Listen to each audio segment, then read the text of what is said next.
This is Blue Tuesday for the week of Tuesday, October 3rd, 2017. Ladies and gentlemen, my regular co-host could not join me this week.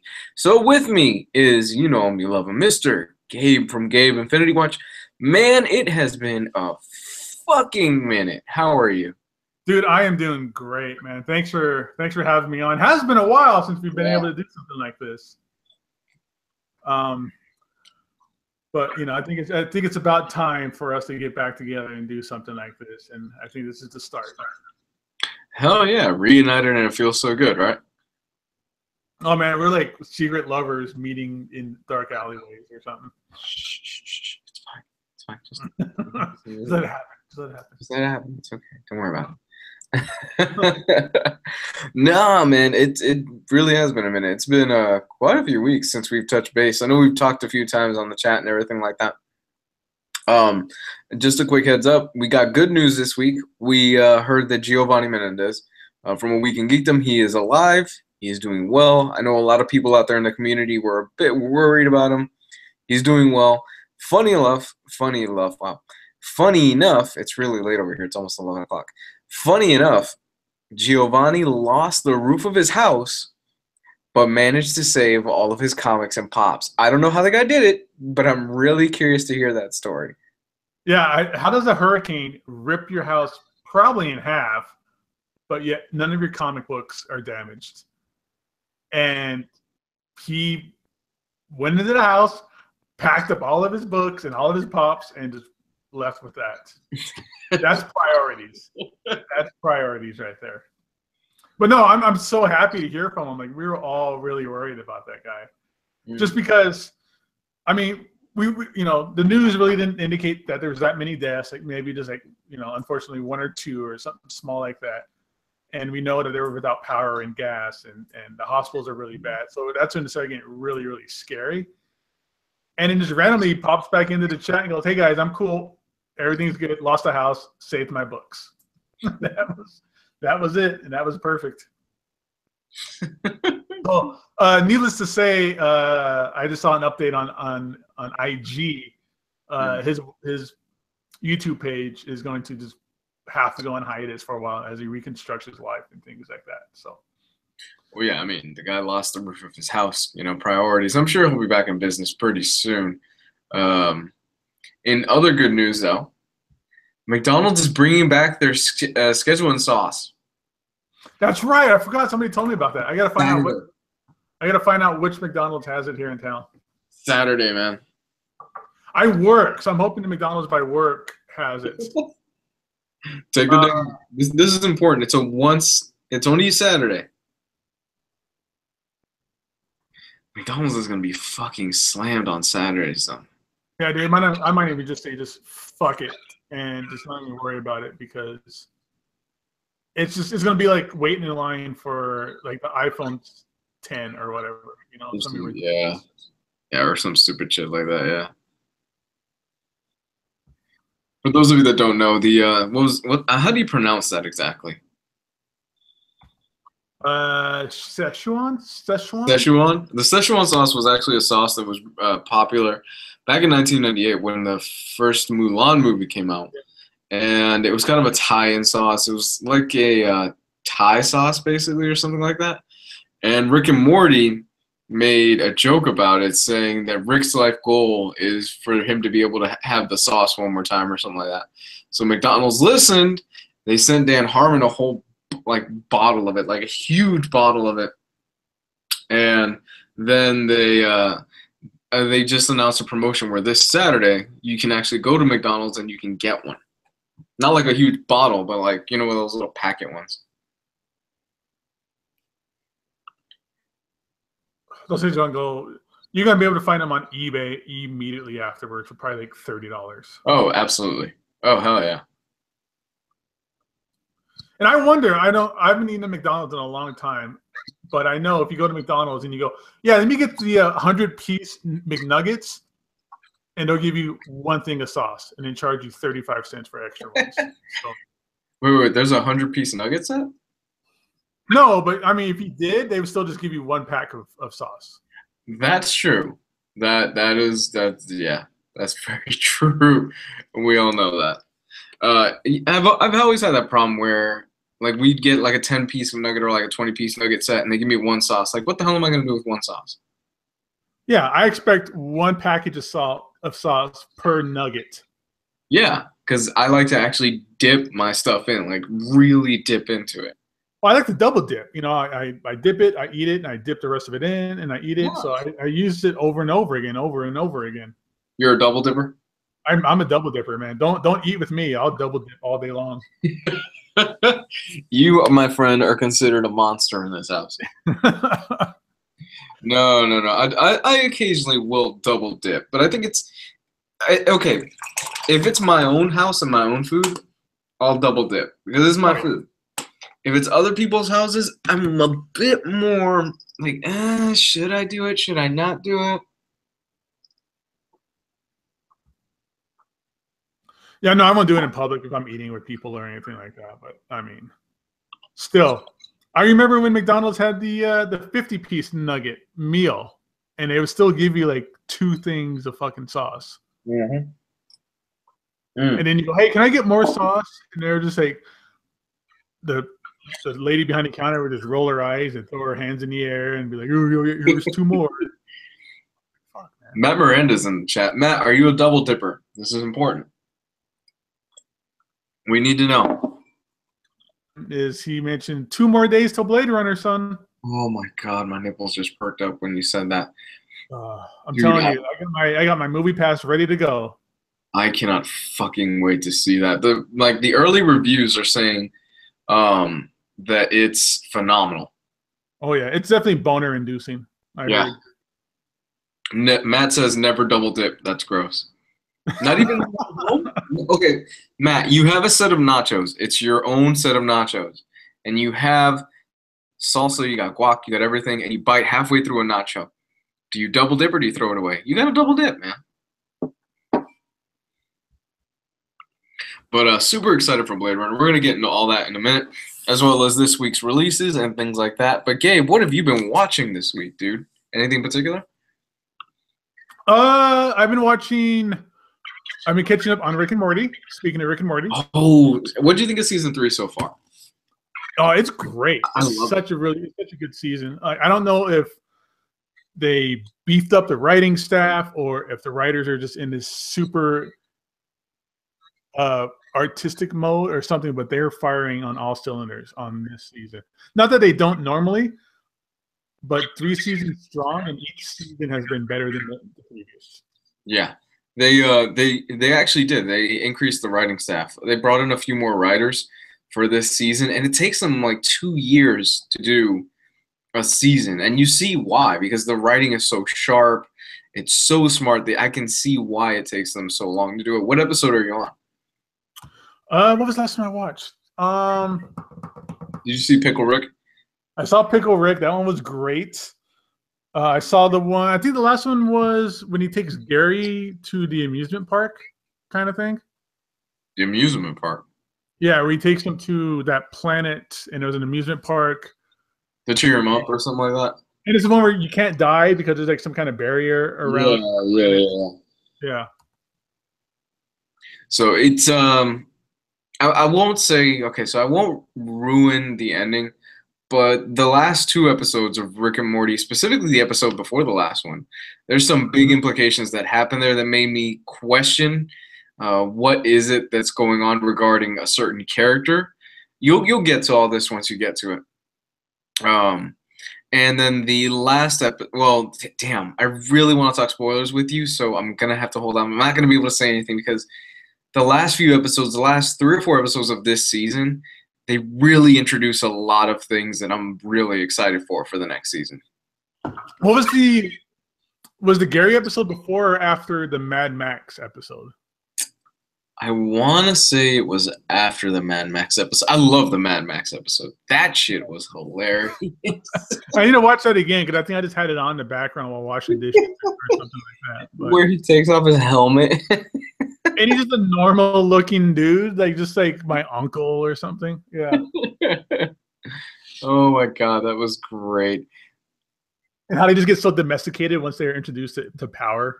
They hate each other. Like essential like energy source. Yeah. They hate each other. She's like, you used to be such a strong killer. I've been watching a lot of TV. The Good Doctor. I saw the first episode of that. That's really good. Okay. That's the one about the autistic doctor. I saw a couple movies over the weekend because I had Movie Pass. So I just milk it for every bit I can get. You might as well. Did you see Mother yet?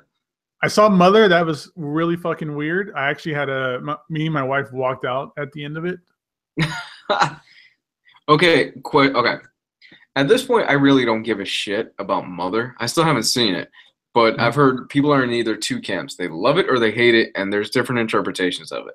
What's your interpretation of Mother? So spoilers for Mother. If you haven't seen Mother, get out now for a little bit. Yeah. Well, I did not like it when I first watched it. Yeah. And well, okay. So have you seen it, or do you know what happens in it and stuff like that? I can spoil it for you. Right? I have no fucking clue, but at this point, honestly, I don't give a shit. Like, I'm not gonna see it. I know I'm either not gonna see it or I'm gonna wait all the way till it comes out on Blu-ray, and then I'm gonna watch it. And by that point, my interest will just be. Yeah. So at the end, Jennifer Lawrence is pregnant. She has a baby in the middle of this house that it's the strangest movie. It's so strange and out there. So her husband is a famous poet and he puts out a new book. Mm-hmm. And the house becomes ransacked with fans who first are just annoying and eating their food. Mm-hmm. And then it turns into like a literal country army assault type of situation. Like all within like 10, 15 minutes. It's weird. And in the middle of this like third world country, her husband is like a prophet and a religion started in the house dedicated to him and things like that. Hold up. Time out. I don't mean to cut you off, but before this goes any further, is this his interpretation of like the story of Christ? No, not at all. Okay, I'm sorry. Keep going. No. At least I don't think it is from what I've read or anything. So she has a baby.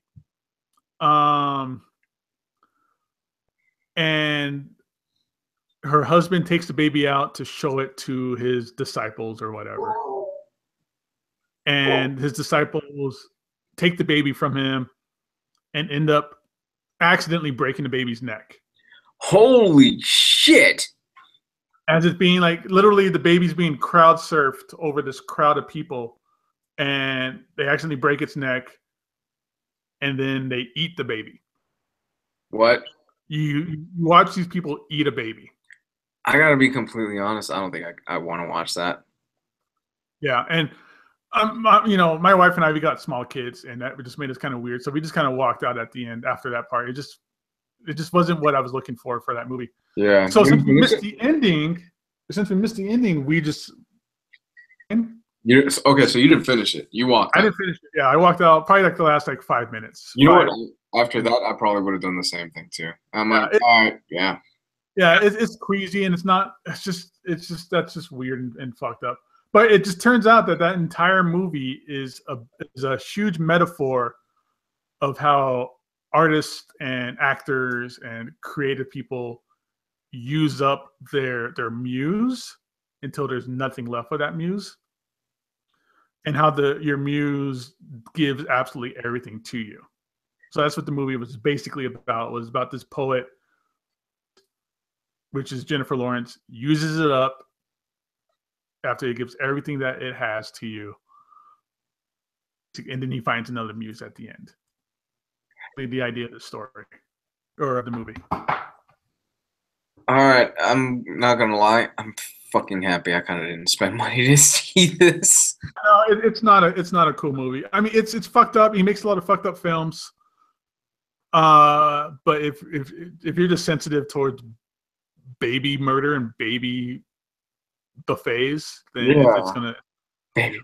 And plus, because I mean, the previews I thought it was a normal horror film, and I thought it was just gonna be like a haunted house kind of thing, or something weird like that. But it was a huge metaphor about using up your muse, finding a new muse, and stuff like that. So Well, see, once I read about that, it started making sense. But it's still just this weird thing about how the whole thing just turned into like a DMZ and a cult and a religion and fucked up stuff like that. Well, see, I give Aronofsky the benefit of the doubt simply because I like Aronofsky's previous films. I liked The Fountain. I loved Wrestler. I think Wrestler is his best film. That's such a fucking great movie. I mean, I love Requiem for a Dream. I mean, that's Yep. a beautiful movie. Black Swan is great. Mm-hmm. Noah was. Yeah, I mean, The Wrestler is fantastic. This film was just out there, completely out there. But I mean, you do get to see some Jennifer Lawrence titty, but well, everybody had seen that already, but The Fappening a few years ago. right. You probably saw a little bit more, but it's just a super artsy film, and it just wasn't what I was ready for at all. Yeah, you know what? I'm really glad I didn't go see it. Especially I didn't go see it with my girl because we would have walked out right there. And it's we're not people that get easily offended by stuff like that. But that's one thing where I would have just been like, I'm out. I'm done. I don't need to see this. Yeah, I mean, it just you hear the snapping of the baby's neck, and I knew that once she got pregnant in the movie, I was like something bad's gonna happen to the baby. I knew it was just knew something. So, but yeah, Matt Miranda's right. Pi is a good movie. I saw that. That's like one of his first movies about how a guy develops a algorithm and figures out the stock market, or he tries to. I haven't seen it in a long time. But yeah, I remember when I bought Requiem for a Dream, it came with Pi. Mm-hmm. Requiem for a Dream. That movie still fucks with me in the head. Ass to ass. Come. Yeah, that was great. Oh my god. They should let Darren do like the Cross movies if they ever do a Cross movie. Oh god. Well, he was originally supposed to do a Batman film, right? Before Nolan. Yeah, wasn't he also supposed to do Wolverine? Yeah, he was gonna do Wolverine. This is before Logan, before he was gonna do the Wolverine movie that came out. Darren Aronofsky was gonna do that, but that fell through. That fell through quick too. It was like within a month. He was like, "Yeah, I'm not doing it anymore." I don't think he would have been a good fit for a superhero movie, anyways. I don't think so. Personally, I don't think so either. I just don't think Darren is that type of director. Let him do his micro budget films. You know, sometimes he'll come up with something great like The Wrestler. Other times, you know, we get films like Noah and stuff. I think he's a director, honestly, that thrives better on a smaller budget. They're just directors that they work better with that stuff. No, I agree, because I think he's also just him as a creator and as a visionary cannot be held within corporate movie theater or movie studio requirements and needs and stuff like that. There's no way he's going to be able to make a movie that he wants to make on a studio funded budget where the studio goes, "Oh, we have this spreadsheet that says you need to do this instead to make this a profitable movie." I just don't see. Same with Eric Wright doing Ant-Man. That would have been great, but I just don't see him being that type of director to fall under the heel of a movie studio like that. And Edgar Wright was the one that was. He ended up doing Ant-Man fell through, and he ended up doing Baby Driver, which I saw that. I really enjoyed Baby Driver. Oh, Baby Driver is a beautiful movie, dude. So beautiful movie. New Tom Cruise movie is good. I did see American Made this weekend. How is that? That was really good. It's good. It's funny movie. It's normally over the last, I don't know, I would say probably about a decade, any Tom Cruise movie kind of turned me off because he's just been creepy in every movie. But this was a likable Tom Cruise character, likable Tom Cruise movie about him working for the CIA and ends up getting caught up smuggling guns and drugs for Pablo Escobar. And it's just this really weird round robin of him smuggling drugs for the drug cartel, and then him working for the government to smuggle drugs for the drug cartel. It was just, if you don't believe that these drug cartels are somehow funded or backed by the government, or even any of these other military insurgents we might have in the Middle East, this movie will prove to you that that's a fact. And Yeah. we supply guns to the enemy all the time.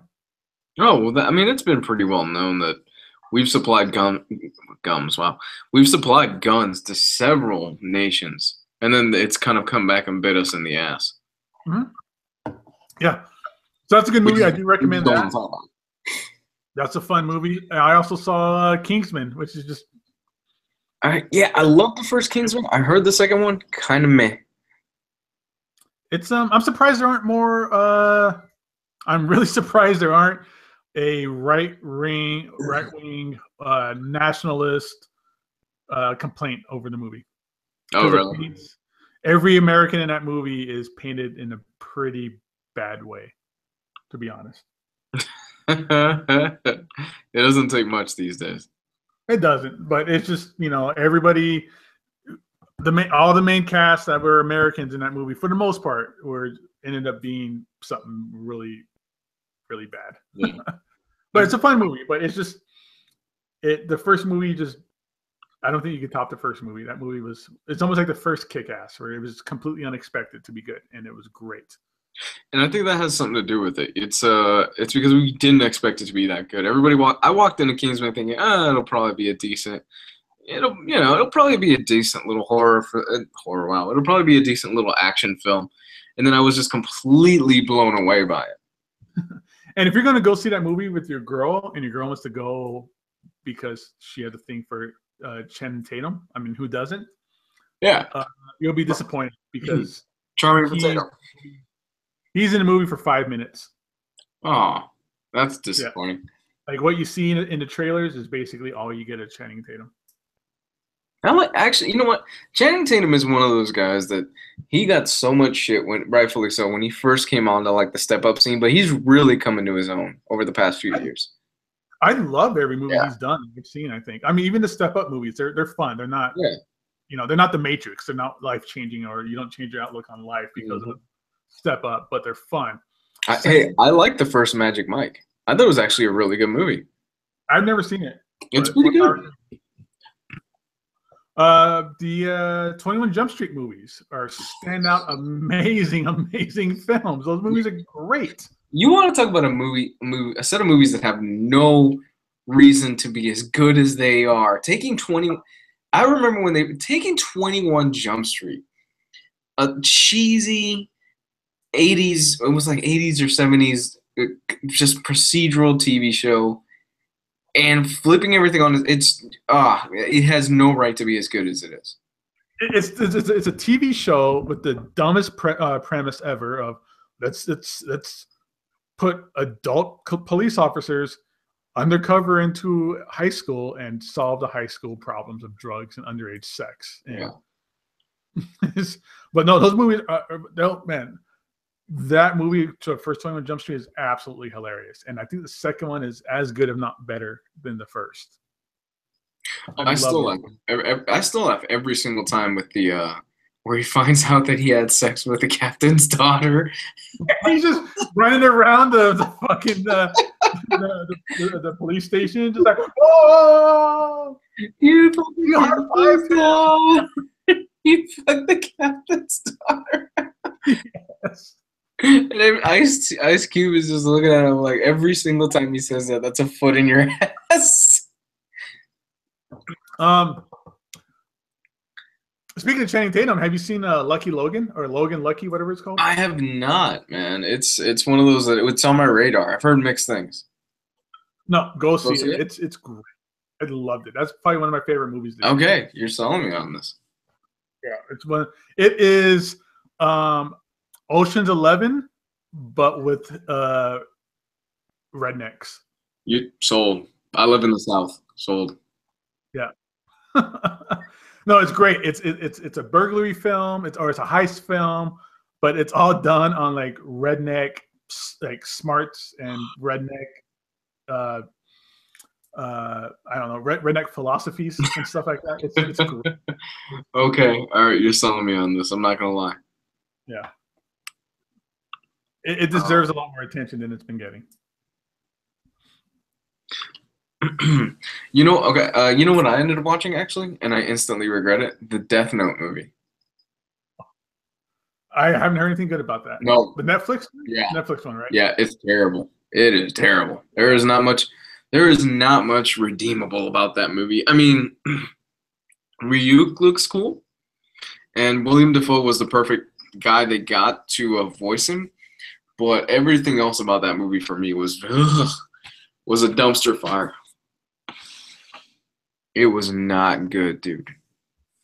Yeah, I mean, again, I mean, I've never read Death Note. I don't know much about it. If you're turning, what is it, like 25 volumes? Death Note? No, no. I forgot how many volumes Death Note is. 12? 12? I think it's 12. Either way, whenever you turn a multi-book adaptation into a 90-minute distilled lesser version than itself, you can't expect greatness. No. Same. I mean, look at a Dark Tower movie. Oh God, did you see that? I did see it. Why? Why would you do that to yourself? I never read the Dark Tower movies or the books, so I really I've been in there with very little expectations or preconceived notions. But watching the movie, you could tell that there was a huge part of the story missing. Just a huge part had to been missing. Felt it. Yeah, you could just tell. You could just tell. Okay, and the big question is, it jumped around so much. It just jumped around from Earth to the other planet, dimension, whatever you want to call it, back to Earth, back and forth so many times that I was like, there's things missing in here. There had to. So did it suffer from what I like to call He-Man syndrome, where in the He-Man movie, all the cool shit is in Eternia, but you only get that for like 10 minutes out of the whole movie, and then the rest of the movie's in Earth? No, this is mainly in Eternia, wherever the name of this place is called for Dark Tower. But it's just, I don't know, it was just lackluster. Yeah. It just felt like somebody just giving you the cliff notes of a six book series. You know, it would have been like if one movie. You know, it just felt like that. You knew there was a lot missing. What about It? Have you seen it? I saw it. Is absolutely a beautiful movie. I loved every second. It's fucking fantastic. I loved it, man. I love it too, man. And no matter what, there's always those purists. I want to say the original was better, and I'm gonna have to disagree 100% with those people. 100%. The only problem I had with it is that if that clown had tried to take a kid in the hood or in my neighborhood, they would have dragged his ass out of the sewer. yeah, totally. I'm telling you right now, it would have gone down. Like the kid would have the clown would be like, "Hey, take the boat." Kid would have ran back, gotten to his like 3 or 4 bigger brothers. They would have dragged the clown out of the sewer, and they would have stolen his clothes and beat his ass. Oh no, you kidnap a kid from the hood, and that kid is gonna annoy the living shit out of you until you want to return him back. And then when you try to return him back, the whole neighborhood is just gonna take you down. Wasn't there? Did you ever see that? There was like a news story a few weeks ago where a kid was kidnapped by somebody and he wouldn't shut up, so the like guy just let him go or something like that. Yeah, what was it like? The kid just wouldn't stop singing church songs or something like that. Yeah. So because he wouldn't stop singing church songs, the guy who kidnapped the kid said, "All right, fuck this," and just let him go. He annoyed the shit out of the kidnapper. That kidnapper had to have been like, what a rookie. I mean, anybody else probably would just beat that kid silent. I mean, fortunate for the kid, you know, that wasn't the case. But yeah. I mean, for real, like kidnapping, then yeah, he would have been in trouble. I just realized there's a lot of violence against kids in this episode that we're talking about so far. Yeah, babies being eaten and kids being kidnapped.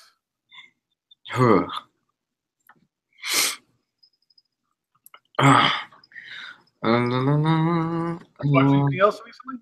No, honestly, not too much. I've been super busy. We're gonna binge watch Stranger Things season 1 in preparation for season 2, which comes out in a few weeks. So we're super excited about that. Let me think. Got my brother hooked on Full Metal Alchemist.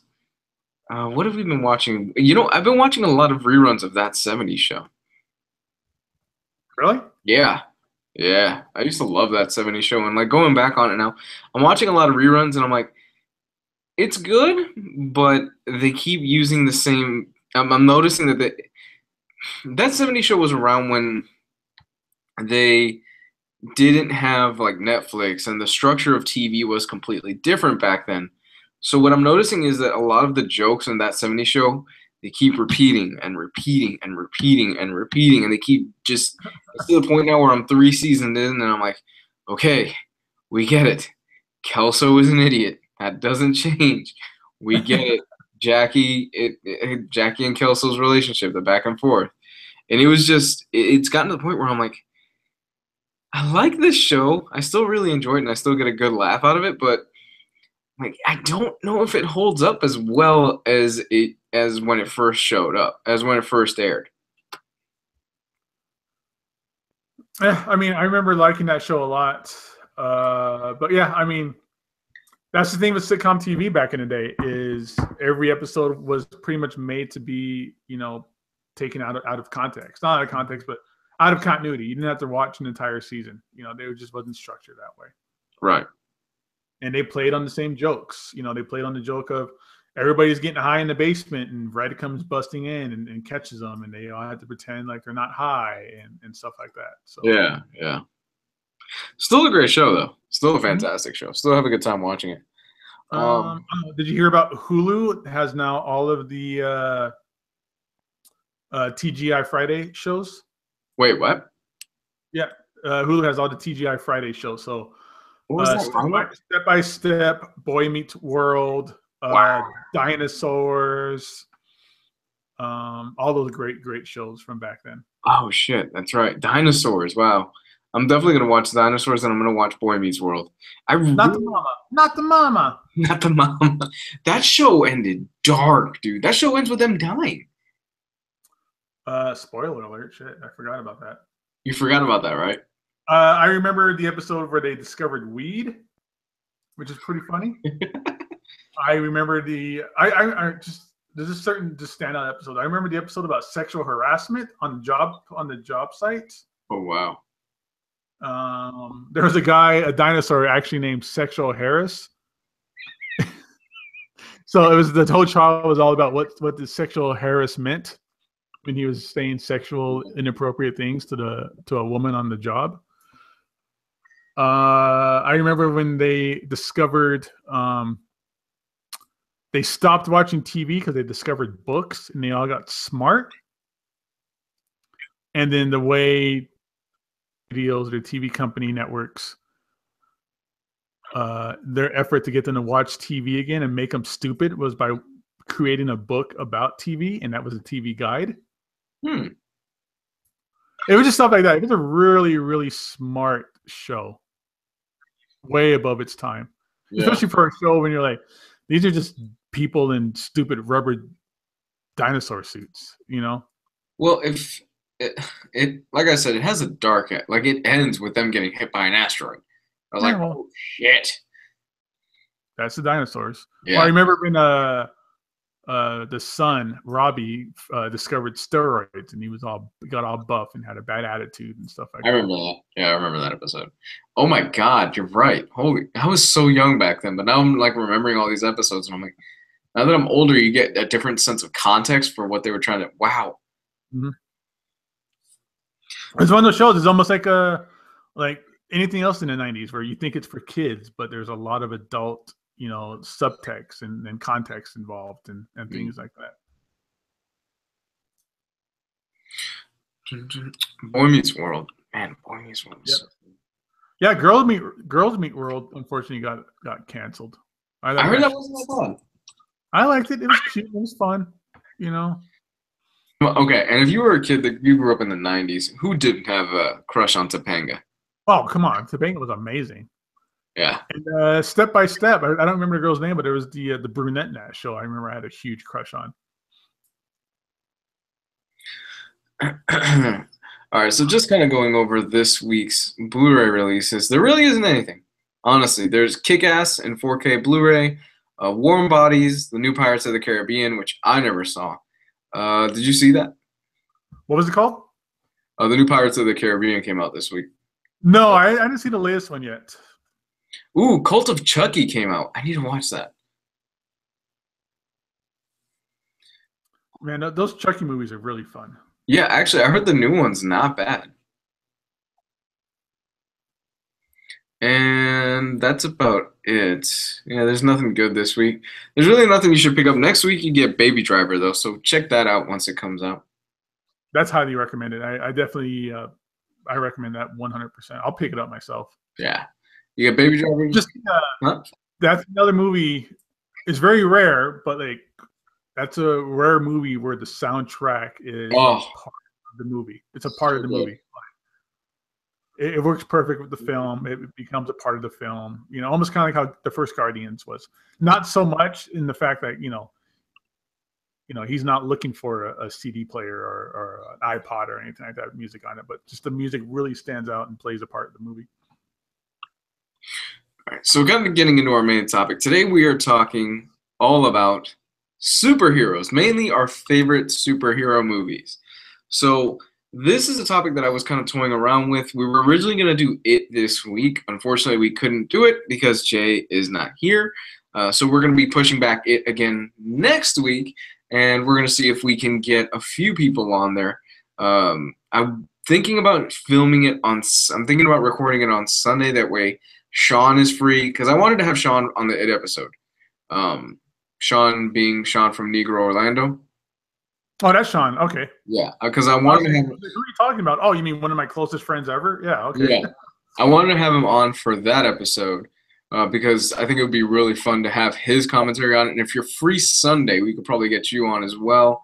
And I'm pretty sure we could get Jay on Sunday. So I think that would be really fun to hear all of our takes on It. And it would just be that.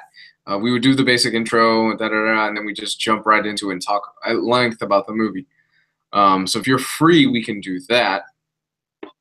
But this week is all about the capes. We're talking superheroes. Mainly, what is our favorite superhero films? And I'm going to let you kick things off with your first pick. Then I go, then you go, then back and forth. Okay. Are we going like, I know you said the top 5. Are we going from 5 up, or does it matter? Or That doesn't matter. Okay.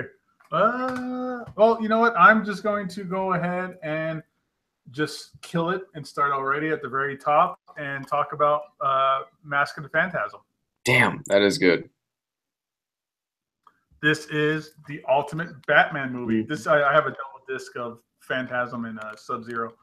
But Mask of the Phantasm, it was released in theaters. It was originally supposed to be just a made-for-DVD movie that in the middle of it, they decided, hey, let's make this a full-length feature, and they produced it with extra millions of dollars, and it's, like I said, one of the best Batman movie out there. I mean, it's better than Dark Knight. It's better than Batman 66 or anything else. That is the ultimate Batman movie. No, it really is. It's one of the movies that still holds up. The animation is still great. I'm actually kind of surprised you're going to pick up the Blu-ray because the Blu-ray was released, I think, during the summer, and I've heard good things about it. Yeah, I'm not really big on getting Blu-rays for cartoon movies, and I don't think there was any extra special features. I mean, there's 0 special features on this. I think it's maybe like a trailer.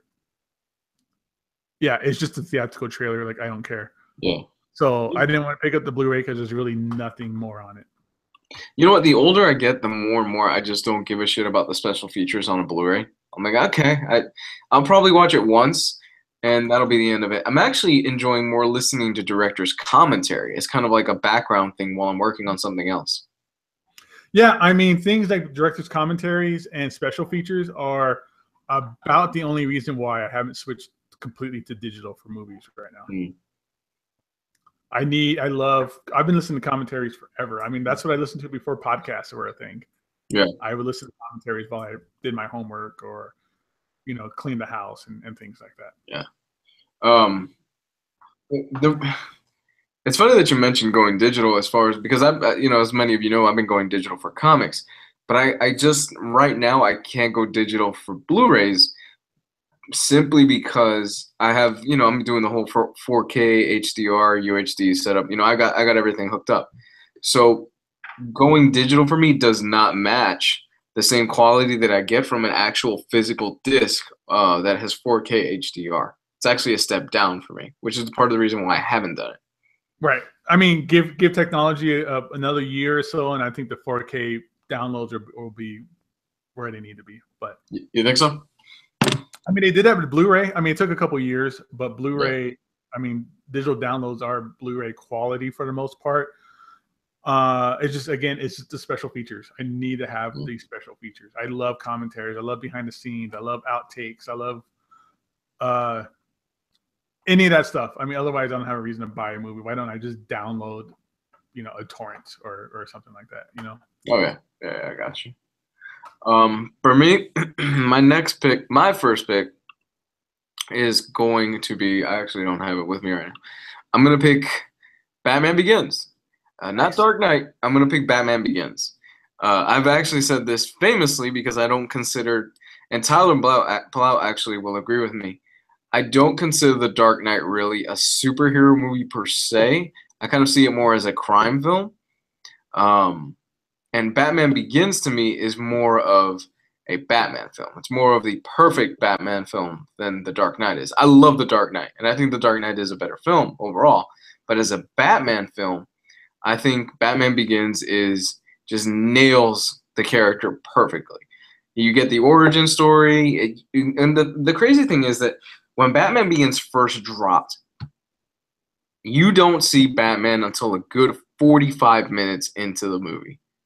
That to me is nuts. Like when you think about it, back in the 90s, they couldn't wait to get those fuckers back into the costume. They couldn't wait to get Batman suited up. Or even today, I mean, all the DC movies, he shows up right away, as Batman, and everything else is kind of like an aftermath or like a flashback. Mm-hmm.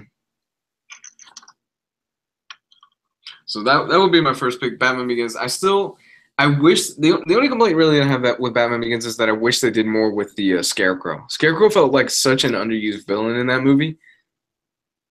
And then you get, of course, Ra's al Ghul shows up and all this stuff.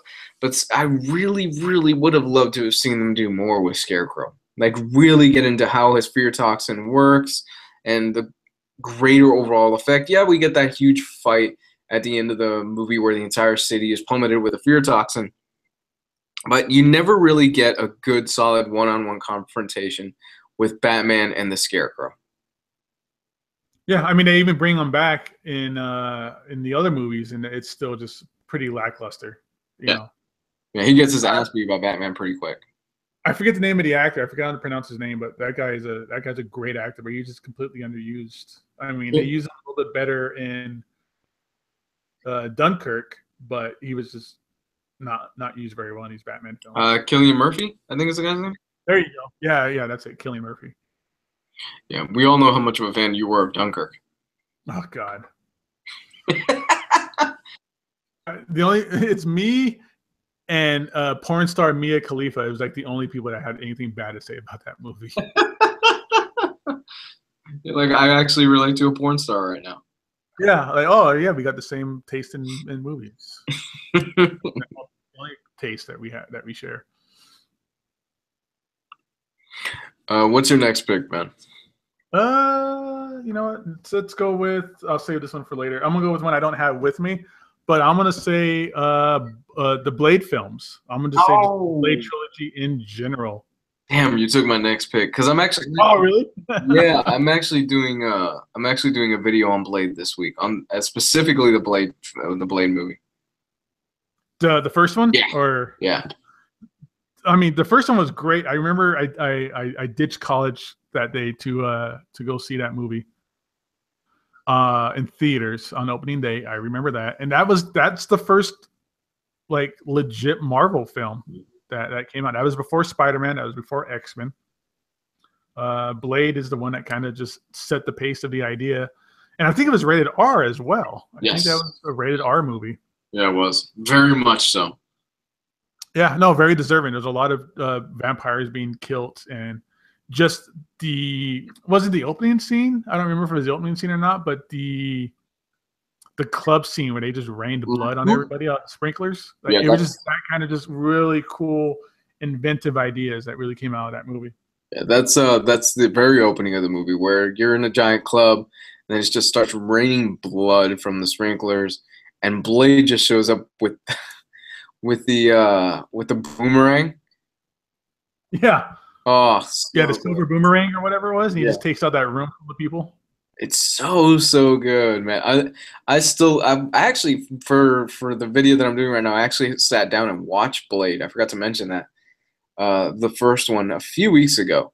The CGI is a bit questionable, not the most greatest thing. It's very dated, but still a great film and such a fun thing. I mean, and you get so many great quotes from Wesley Snipes, like some motherfuckers are always trying to ice skate uphill or something like that. It doesn't make any sense, but I love it, man. And there's this Uh, there's this scene in the movie where Wesley Snipes breaks character, where there's a cop that shoots Blade, and Wesley Snipes just goes, "Motherfucker, are you out of your goddamn mind?" yeah, yeah, he gets very very like just gruff and kind of ghetto with that cop. It's a small moment, but I'm like, he just broke character in that moment. I always heard that Wesley Snipes is hard to work with, especially the third Blade movie where he was barely even in it. Yeah, yeah. Patton Oswalt actually has talked about how difficult Wesley Snipes is to work with, in especially in the third Blade movie. The second Blade movie was a masterpiece. That was a Guillermo del Toro film. Ah, so good. I loved the second one. That was so cool with the Blood Pack. Is that what they were called? Yeah, But you had like Danny Yen was a part of that group. before he was famous. Yeah. Hellboy, what's his face? Ron Perlman was in it. That was just a great film. That's a really good movie. The third one's kind of weak in parts, but that was your first taste of Ryan Reynolds as Deadpool. Yeah, yeah. That was he was Hannibal King in that movie. I remember watching that, going, "That guy'd make a good Deadpool. Like he's playing Deadpool like right now." And He here you was go, 15 shredded. years later. Yeah, he What's was that? shredded as shit in that movie, though. Oh man, Dude was jacked for that film. you said that was the first time you ever lifted weights was to gain mass for that movie, Oh, really? which is weird, but yeah. Hmm. Well, the original concept was that they were originally going to spin off from Blade 3 and have the Jessica Biel and Ryan Reynolds character have their own set of movies. Yeah, I remember. I believe the DVD I got for Blade Trinity had a comic book in it, Yeah. and it was like the origin of like Hannibal King, and it made it seem like they were going to do more with those two characters. Well, they were. There's actually a small scene that was, I think it was deleted. It was supposed to be like an after the credit scene or like something mid credit scene or something attached to the end of the movie where it shows Hannibal King and Jessica Biel's character, and they were in Vegas and they hunted down a werewolf. That sounds familiar. I think I might have heard about that before. Yeah, That's but cool. it never went anywhere. It didn't go anywhere. Yeah, that's too bad. I kind of would have liked to have seen it. Blade 3 gets shit on a lot. I think rightfully so to a certain extent, but I still enjoyed it. I think that movie was basically Hannibal King and Jessica Biel's character. Like I said, like Wesley Snipes was terrible to work with during that movie apparently, and he just didn't show up a lot. So they just kind of just cut around his scenes and just made it more about them. But I think it's a good movie. It's fun. It's bad in some parts and it's difficult in some things. But that's still a good movie. That whole trilogy, I think, is just underrated, especially since we're talking about superhero movies. Like, it's so underrated. Yeah, and people, like I said, people don't realize that that's what kicked off Marvel. That's what it's not part of the Marvel Cinematic Universe, even though now they're debating, saying, well, Wesley Snipes might be coming back for another Blade movie or a Blade TV series. He's open to the idea. Yeah. He needs the tax money. Yeah. He also likes money. He's got to pay back. No, I think he's clear though from his tax evasion thing. I think that was straightened out. But He's down to do another one, and if he does, I guess that means that the original trilogy is canon. We'll see. We'll see how that works out. Well, did you ever watch the Blade TV show? I think it was on TNT. It was with the football player, right? No, it was the rapper Sticky Figures from Onyx. No, I never saw it. I heard good things. The one with the crooked eye. It was just weird. Like, when you took his glasses off, you're like, wow, fucking Blade's got a crooked ass eye, man. So, are we talking like Forrest Whitaker? Like worse. Whoa, what? Like, I don't know how this guy has never had that thing corrected or did something, but yeah, that dude has a crooked eye. Huh. Okay. Like, I don't know if I could ever. I know people at my job that have crooked eyes. And I have a hard time talking to them, but I don't know like which way to kind of look when I talk to them. Have you ever had somebody just stare at you in the eyes, but they do it kind of like creepily? Like, I kind of feel uncomfortable. Yeah. I've had that happen. I hate it. I had it happen this week. People are weird. Yeah. Yeah, Blade, great series of movies, underappreciated, and I've got a video coming out this week talking about Blade. I'm still working on the script for the whole thing. It's kind of a pain in the ass, but it's gonna be fun. And no, Ryan Reynolds has some great lines in that movie. I remember he calls that chick cock juggling thunder cunt.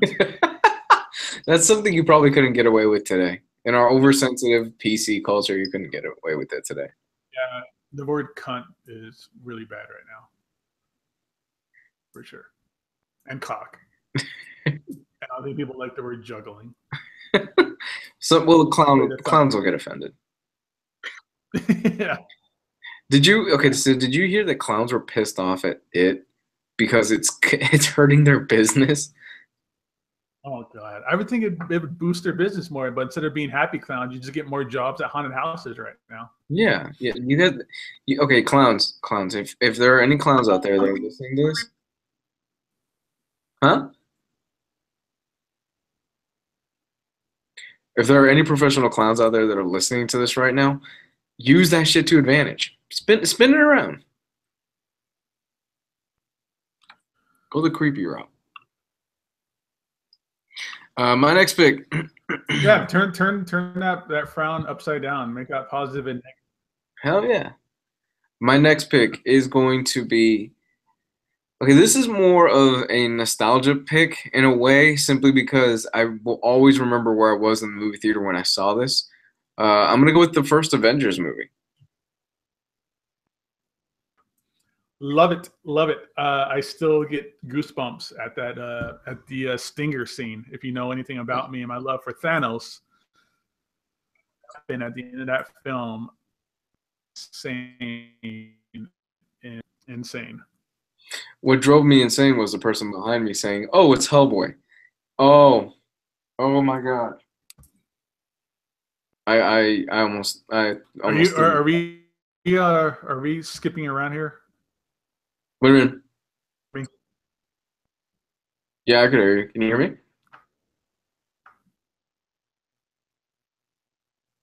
Hello. I'm here. Can you hear me? Yeah, I can hear you. Something's happening weird. Okay. Everything okay? Yeah, I think we might have buffered up. Okay. Like I said, the situation with Thanos was that I actually had somebody that there was a person behind me that when Thanos showed up, they said, "Oh, it's Hellboy." I almost lost my shit. I almost lost my shit in the theater. I was grabbing onto the seat like, "Oh my God." Well, people still don't know who that is. People still like no. Yeah, a lot. People still just don't know who he is. What? Yeah, I mean, he showed up at the end of Avengers. He showed up in Guardians, and he's still a mysterious character in the cinematic universe. But once that trailer drops for Infinity, fucking forget about it. His first appearance is going to explode. That book is going to be untouchable.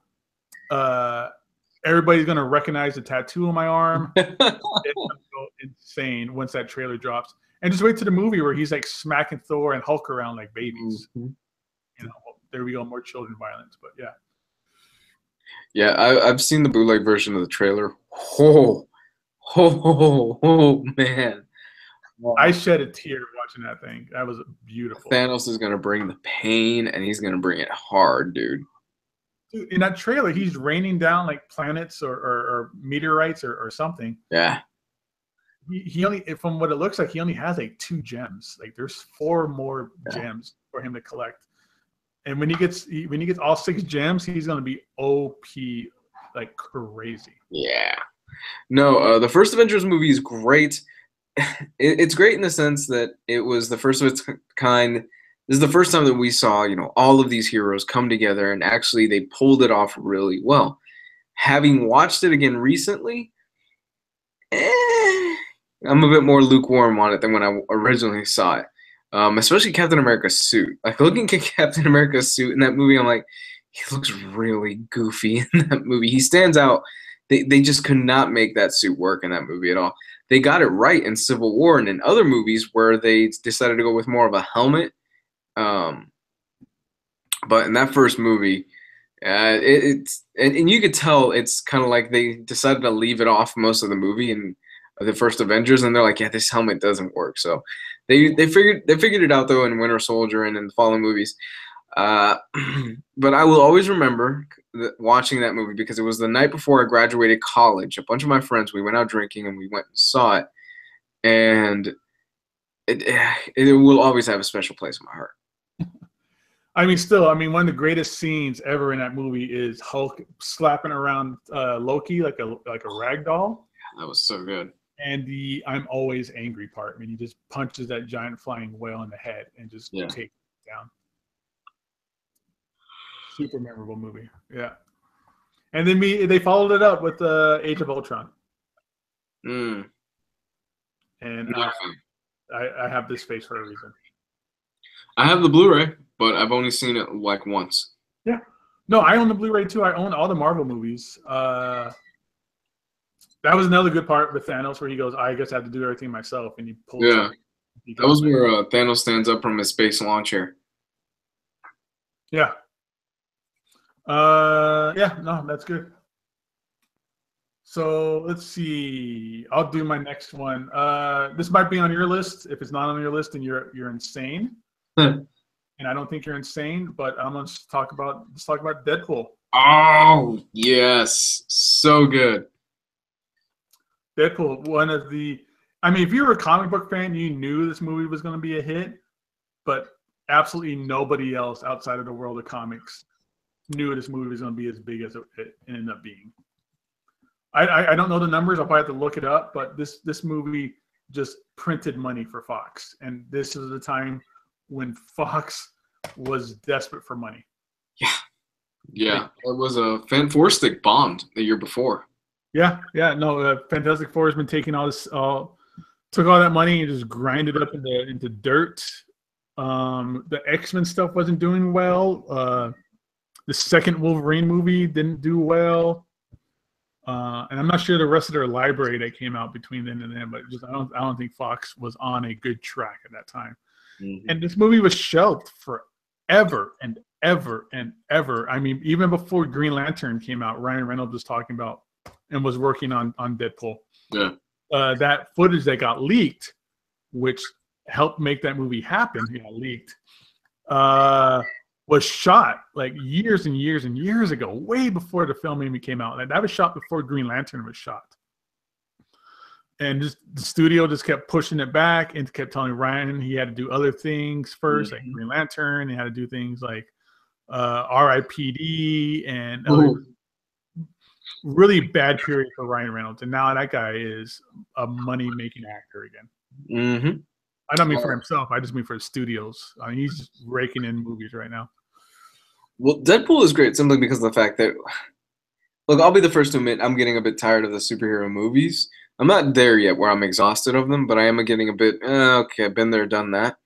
And Deadpool was a breath of fresh air because it realized all the tropes of these superhero movies, all the things that they were doing wrong, and it took the piss out of them completely. Mm-hmm. Oh yeah, it definitely shot down the movie studios' mentality that superhero movies had to be fun and happy and It had to be PG or PG-13 to make money. I mean, that's one of the things that Deadpool broke, was the idea that R-rated movies can't make money. Yep.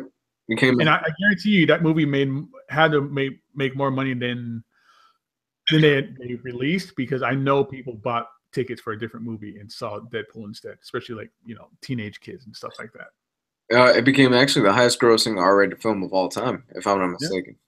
Yeah. No, it beat out Matrix and Passion of the Christ. Mm-hmm. I love Deadpool. I still watch it, and not only that, but Deadpool also has one of the most gorgeous 4K UHD Blu-rays that's out there right now. It is spectacular. On a great-looking TV, Deadpool on a 4K TV looks amazing. Looks You're gonna talk me into buying a 4K TV, fool. Dude, you can see the more textures on his suit.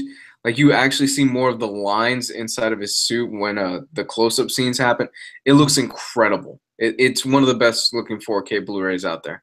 That's crazy. That's crazy. I remember when I first got 1080p TVs and Blu-rays, and this is just like the same thing all over again. It sounds like. Yeah. But the problem is when you upgrade to 4K, if you're like me where you had a sound system, you had the whole thing, I had to upgrade fucking everything. So I spent like a small fortune in order to do it. Well worth it though. I blame Ryan Sace. He talked me into a lot of it. But that's good. I mean, yeah, just when you get a 4K TV, you gotta just upgrade your entire just theater system all over. You gotta get a 4K player and 4K cables, and just like when 1080p came out. Like, I was working at PlayStation at the time when PS3 came out, and nobody understood 1080p and what that meant, and HDMI and how you had to get certain type of HDMI cables, and, you know, high speed, high bandwidth stuff and things like that. So it's just that all over again. All right. Next pick, Gabe. Wait, was that me or was that you? Nope, you're next. I'm next. All right. Dude, I would be remiss if I did not recommend, and if I didn't say the one, my favorite film of this year, Logan. Great pick, man. I love that movie. I love Logan. I've seen Logan from, jeez, I've lost count how many times I've seen Logan. I love that fucking movie, man. I only saw it once. I'm not the biggest fan of it, like a lot of people are, but it was a great send off for that character and for Hugh Jackman. You know, not too many. I don't think any real actors get a chance to in their character career like that. Usually you just get written out or you get recast without a second thought, but he got to in that character on his own as like the only person to have played Wolverine. Not only that, but that ending where he's holding his daughter's hand and the feels, man. Oh my God. And then she turns the cross into an X and you just, oh my God. I remember when I watched it, I was like, I don't get it. And it took me a minute. I was like, oh, okay, X-Men. Come on, man. I don't know if I was tired or drunk or what. But like, why did she do that? That's messed up. That's X. Okay, that's cool. Word. Yeah, I was crying in the theater. My girl's like, "Are you okay?" And I'm like, "Yeah, I'm fine." I'm fine. But Logan is so good. It was great because we finally got to see Wolverine cut loose. We finally got to see him actually hurt people with his damn claws, and when he broke skin, he actually cut people up. The very first scene of the movie is Logan waking up and he's drunk, and a bunch of cholos are trying to steal his car, and he just sausage slices them like nothing. Yeah, and again, bring that back to Deadpool. That happened because Deadpool was successful as an R-rated film. I mean, I wasn't buying the whole idea of Professor X and his weird powers going out of control and like almost killing people and things like that. But I think there's a fan theory that he killed the X-Men because of, you know, his powers going crazy or something like that. I think it's a fan theory. I'm pretty sure it was proven in the movie. Really? Okay. Yeah. I'm pretty sure that it was pretty much, it wasn't explicitly stated, but it was insinuated enough that you could get it.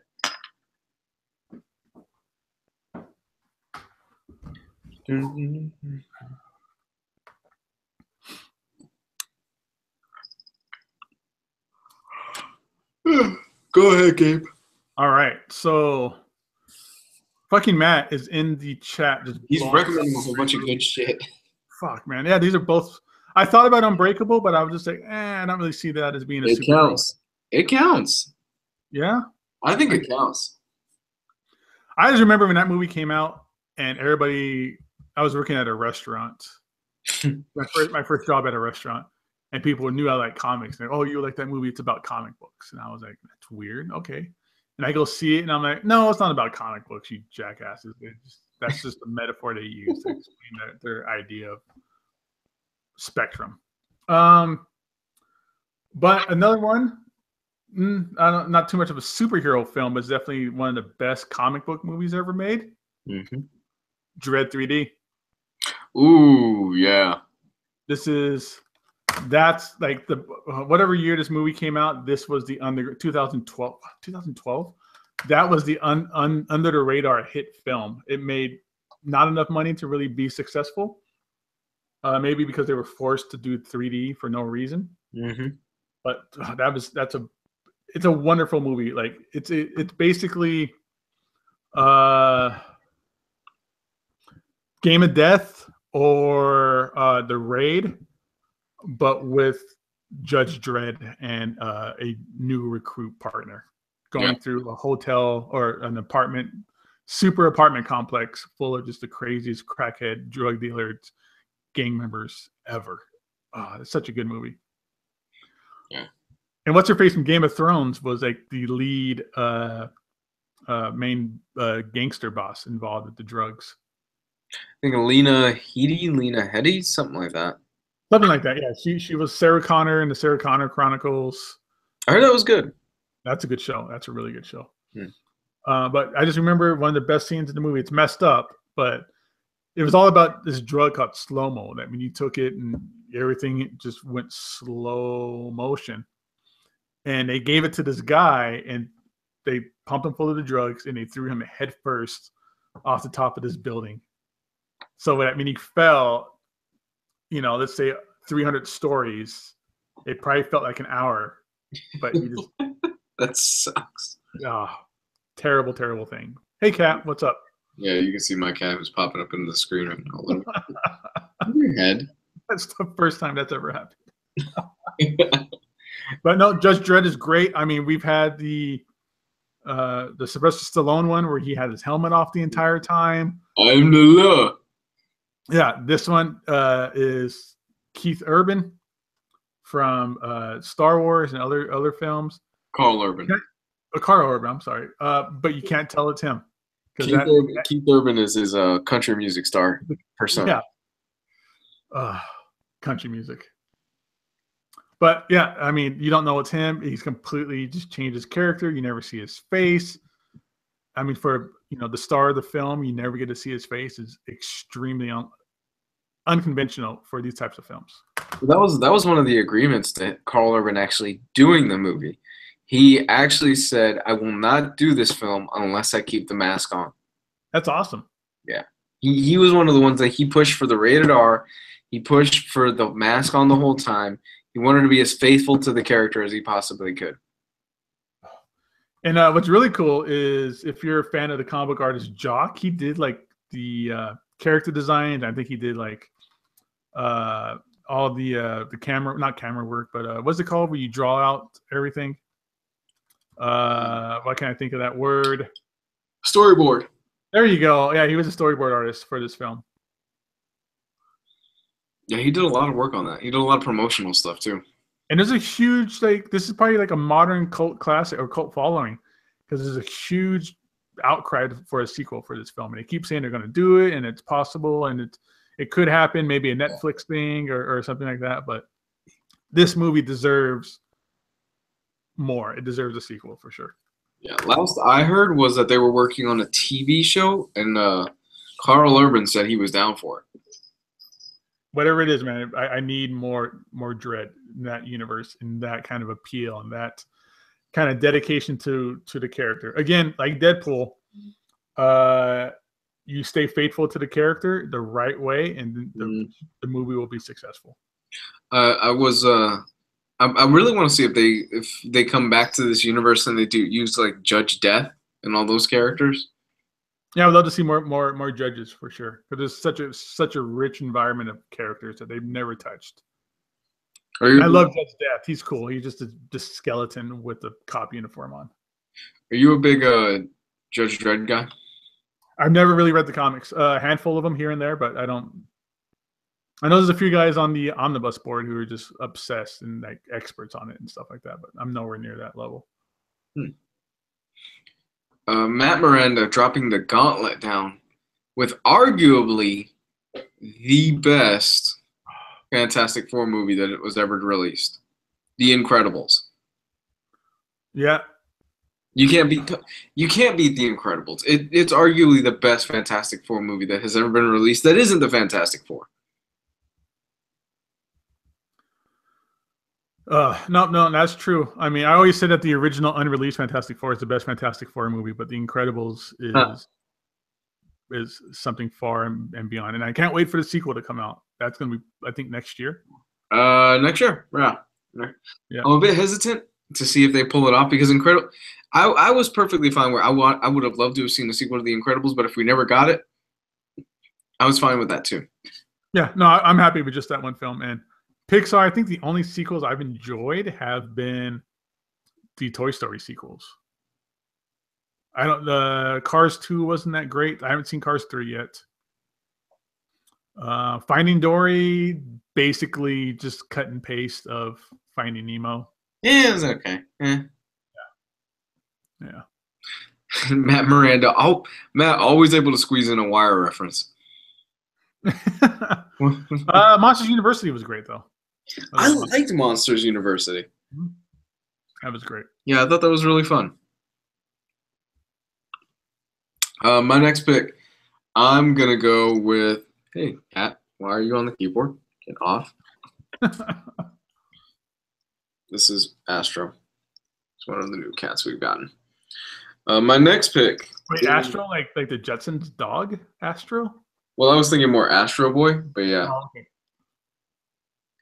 He's kind of got hiccups right now. Poor guy.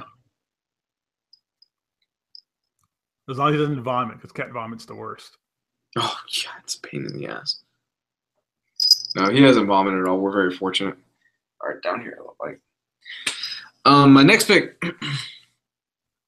next pick off the top of my head, I'm going to go with Winter Soldier. How badass was Winter Soldier the first time you saw that? Dude, that movie changed my life. Man, like, okay. The first time I saw Winter Soldier, I was like, all right, I'm not sure if they're gonna be able to pull off Ed Brubaker's storyline or how they're gonna transfer it over to the Marvel Cinematic. Like, no fucking the Russo brothers were two unknown directors who directed a few episodes of Community, had done a few things in movies and things like that, and they nail it out of the fucking park in their first go. Oh my God, Winter Soldier is so good. It's probably still my favorite of the Marvel movies. Yeah, and the Russo brothers are now like Marvel Cinematic Marvel's like go-to guys. I mean, they did Civil War afterwards. They're doing Infinity War back to back. I mean, those guys are just these amazing directors. Like you said, just came out of nowhere. Just two brothers just making this happen. Yeah. So I still freak out every single time you get that highway fight scene where he fights it off against Captain America on the highway, and then he takes off the mask, and then Cap realizes it's Bucky. Mm-hmm. Oh my God! And that knife scene where he's flipping the knife around and he's attacking Cap. That's so good. I just loved it. Was in the trailer, but that was the scene in the trailer that sold me on just everything in life. Is when he catches Cap's shield, just not even trying. Like who can do that? That's almost like somebody lifting Thor's hammer. You know? He palms it. I remember seeing that rooftop chase scene, and it ends with Cap throwing the shield, and Bucky just catches it, and went, "Oh shit!" And that just started the storyline. You know, that's been a continual storyline ever since. So because you know, it was in Civil War and everything else. It's just following the idea of Bucky, and you know that's going to be part of Black Panther because Bucky's being held at in Wakanda. So. Oh, it's gonna have to be brought up, and I'm sure they're gonna bring him back for Infinity War. They can't leave him out. No, definitely.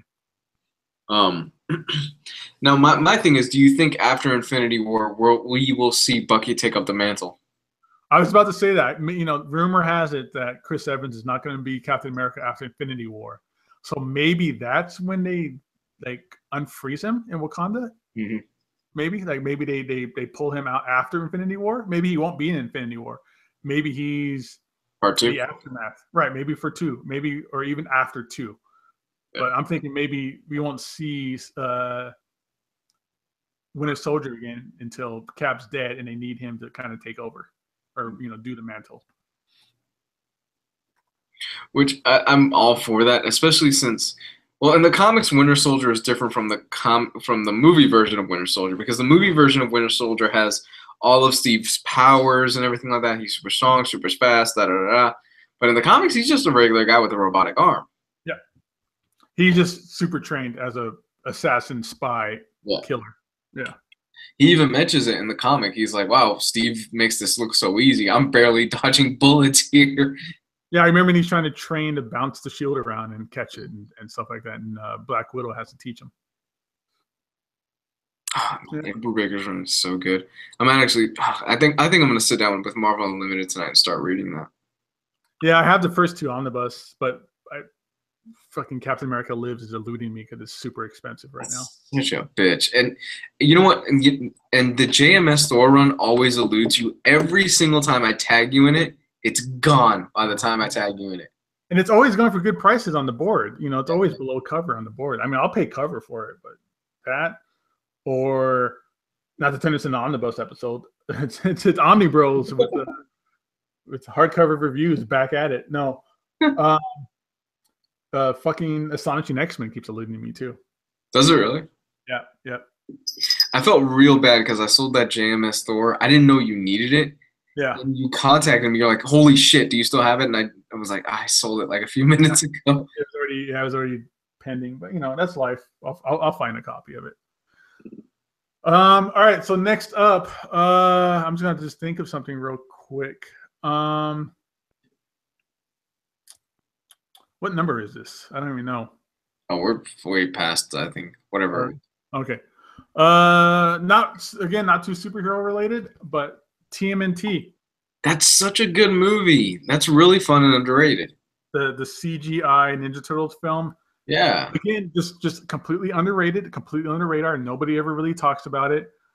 But this is my favorite. I mean, I love the first Ninja Turtles movie because I just had such nostalgia for that. My dad taking me and stuff.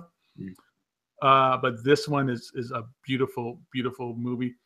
And it's a movie without Shredder. It's the one movie where Shredder is not the villain in the movie whatsoever. Does it have a Jose Canseco bat? Yeah. In this one, Casey Jones and April O'Neil are, I don't know if they're married, I forget, but they're in a relationship. Like they are together and living together and things like that. So it's a little more grown up in that respects as well. I love it. Leo disappears and goes to South American jungles to kind of find himself and learn to be a leader. It takes place after the third films, or after the first 3 films. Like there's callbacks to the other films and things like that in Shredder. But it's great. It was canon with those 3 films?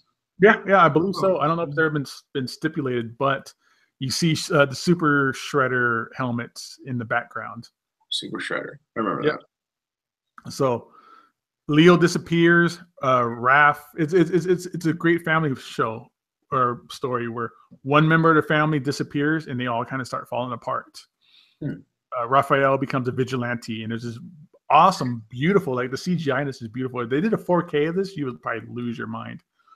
But it's a beautiful fight in the rain between Leo and Raphael, and you kind of find out who's actually the better fighter and stuff like that. Oh, okay. I remember seeing clips of it online, and I was like, wow, this looks like a lot of fun. But I never actually sat down and watched it. I've always heard good things, and with the recent release of the Michael Bay Turtles, I definitely want to revisit that one.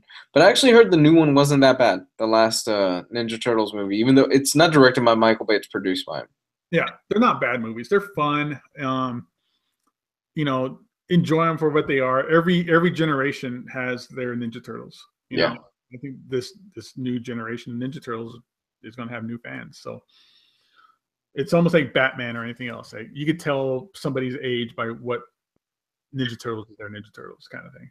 It's true. Like my Batman is the Christian Bale one.